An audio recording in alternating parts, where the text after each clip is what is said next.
তিনি ছিলেন বাংলাদেশ ক্রিকেটের টেস্ট ইতিহাসের প্রথম অধিনায়ক। রাজনীতিতে যোগ দিয়ে হয়েছেন 2 বারের সংসদ সদস্য। সেই নাইমুর রহমান দুর্জয় এখন গ্রেপ্তার। মানিকগঞ্জ 1 আসনের সাবেক এমপি দুর্জয়কে গ্রেপ্তার করেছে ডিবি পুলিশ। বুধবার রাত 10:30 রাজধানীর লালমাটিয়া এলাকা থেকে তাকে আটক করা হয়। পুলিশ জানায় তার বিরুদ্ধে হত্যা সহ একাধিক মামলা রয়েছে। তাকে এরই মধ্যে মানিকগঞ্জে নেওয়া হয়েছে।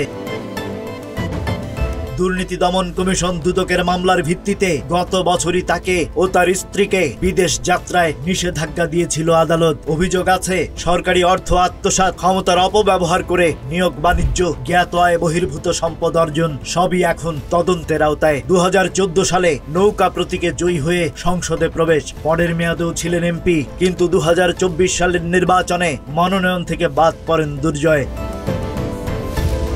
এরপরই ছাত্র জনতার গণ অভ্যুত্থানে আওয়ামী লীগ সরকারের পতন ঘটে। দুর্জয়ের নাম চলে যায় অনেক অনুসন্ধানের তালিকায়। ক্রীড়া জগৎ থেকে রাজনীতির আলোচিত এই মুখ এখন আইনি জটিলতার কেন্দ্রে। এই গ্রেপ্তার কি বিচারের শুরু, না আরো বড় কিছু সামনে আসছে?